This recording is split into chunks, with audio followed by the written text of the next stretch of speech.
Hi everyone, welcome back to the Said With Love YouTube channel. I'm Anne Boundy and thanks for joining us for week 6 of the Edelweiss Sew Along, the Thimble Blossoms pattern. Now, if you've been having a bit of fun with all of the snowballing corners, and there's a lot of them, you may not be quite up to this point yet, but if you are, this is the week we start putting our quilt top together.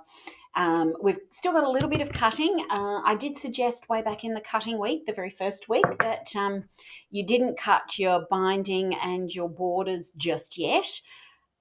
Binding would have been fine, but borders we didn't want to cut just yet, just in case when you put your quilt top together, it's not quite exactly as Camille has set it out in her pattern. This could be your seam allowances weren't quite the same or whatever, or you've had to trim a little bit and your blocks are a tiny little bit smaller, whatever, it doesn't matter. It's your quilt.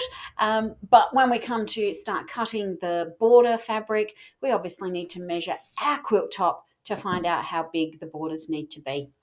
Okay, so this week, putting our blocks together, I suggest giving your blocks a good press. I don't know about you, but I kind of have had them everywhere. I've been using them in the filming and all that sort of stuff. They've been on the guest design bed. We've had guests, so they've come off the design bed. You know, it's just been a bit crumpled, shall I say. So I gave my blocks a really good press before I started putting them together. And mine were all pretty much spot on. I mean, I've been a quilter now for quite a while, so my accuracy is getting pretty good. It is not perfect, but it is getting pretty good. So I didn't have to trim very many blocks whatsoever, thank goodness.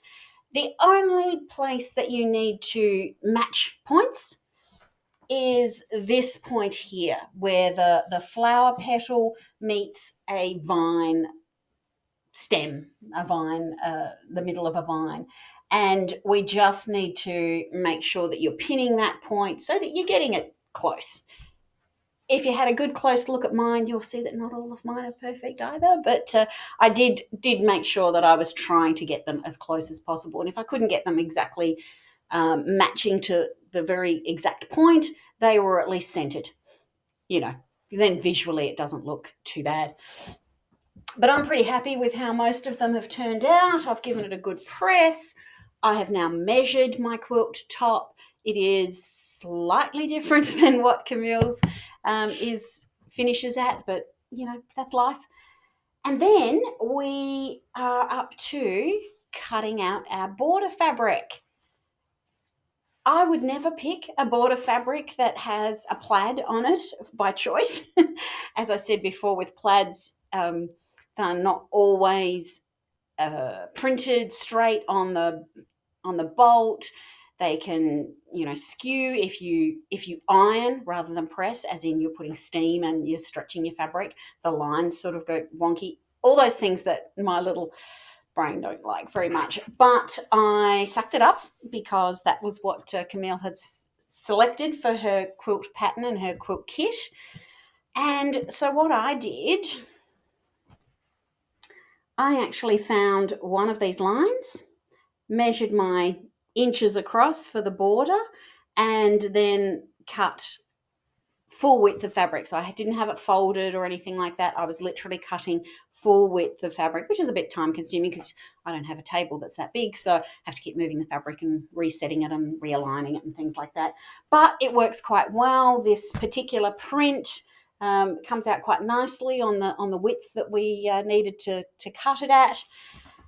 And then, of course, we had the fun of sewing them together. Now, I don't know whether you can see that. This is where the seam is. So I've tried to match these longer lines so that they don't look quite out of place. I picked a spot between these upright stripes. I didn't want to be trying to get one of these exactly on a seam. And some of the seams, I'm just trying to look. No, I've done about the exact same. They all look about the exact same. So visually, when this is on my quilt, you're not going to see where this seam is, but you're certainly not going to visually notice that, one of the lines is a bit not quite lining up and things like that. So I was a bit impressed and happy with that. So I've got those borders to put on. Now, let me tell you the correct way to put borders on, and then I'll tell you how I do it. So the correct way to put borders on is to measure your quilt top, measure both sides and top and bottom as well, and take, so if this side is maybe, I don't know, 70 inches and this one's 70 and 3/4 or something, you're supposed to take the difference between those, and that's what you cut your border strip at. Pin, top, bottom, middle, spread it all out and sew them on. I don't do that. I hate cutting long bits of fabric. You've got to fold them over on your cutting mat. It never quite is easy. So I just avoid that. So what I do, and again, I preface this by saying I have been quilting for a long time now. My quilting style or my sewing style, I don't stretch my fabric going through the sewing machine. I don't push it going through the sewing machine. So I don't end up with wavy borders, but it is a possibility doing it this way. So I've got my nice big long strip of border fabric, and I will literally start at the top. I'll put it just a little bit above the top of the quilt top, sew it all the way down. Again, as I said, I don't push, I don't stretch. Sometimes I will pin it, if, especially when I've got a full quilt top like this, it might be that the quilt top itself will drag a bit, so I might pin it all the way down. And then wherever I get to the end of my quilt top, maybe my quilt top ends here, that's it. I'll finish my sewing. I'll go and press it usually towards the border. And then I will get my ruler out, and at the top of my quilt top where my border comes, I will then use my nice long ruler, make sure it's nice and straight, and I will chop off this little extra bit. I'm sure the quilt police are now calling out the lights and sirens, but as I said, I've been doing it for a while now, so I find that that's the easiest, low stress way for me to do it. I don't get them wavy. I find that when I cut it to a certain length that may not be the exact length that my actual quilt top is, because I've averaged it over the whole quilt top, that's when I get wavy borders. So that's why I've chosen to do it differently, but choice is yours. Okay, so that's the borders.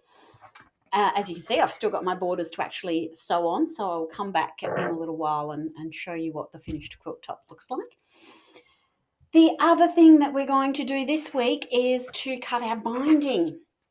Now, again, I probably wouldn't have chosen a directional print for my binding, but it is a really cute little print that will fit quite nicely on a binding edge. So I can see why Camille has chosen this one.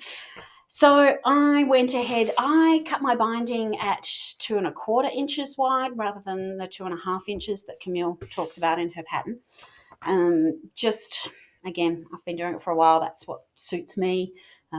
It means that I don't have a bigger bit of binding showing on the back of my quilt top than the front, and a few things like that. So that's just my way of doing things. But I have made my binding, and I've got it on my little binding baby, waiting now for the quilt top to be finished and the quilting to be done.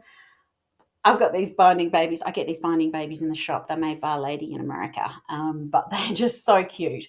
I've got a whole range of them, and they're all full at the moment. I had to actually unravel one to put my Edelweiss binding on that one. So that's what we're going to be doing this week. I think the hardest, or the most time-consuming part, not the hardest, the most time-consuming part is going to be pressing your blocks, measuring them, making sure that not necessarily the correct size, but a consistent size.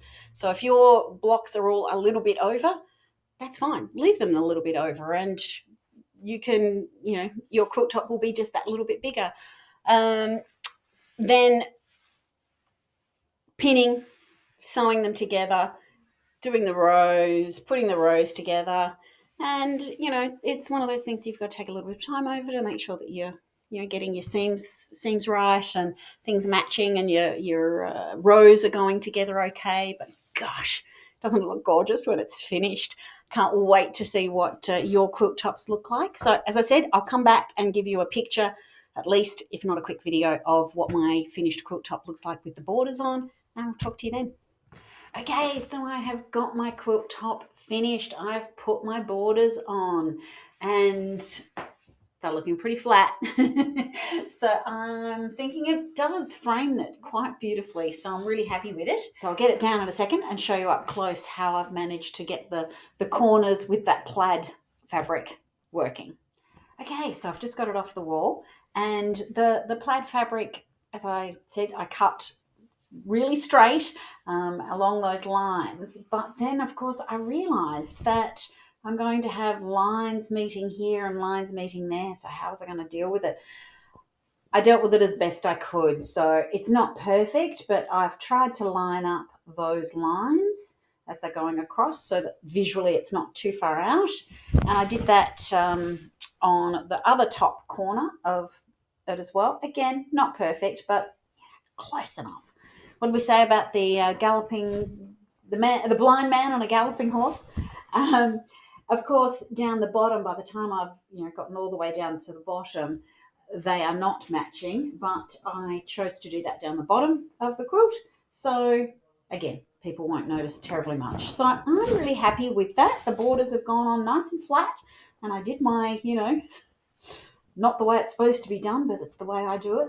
And I'm really happy. So my next thing is going to be quilting. So next week I'm going to show you what I've done with my quilting and give you perhaps some suggestions of some quilting that you could do on your domestic sewing machine as well. So stay tuned, and can't wait to start seeing your quilt tops come together.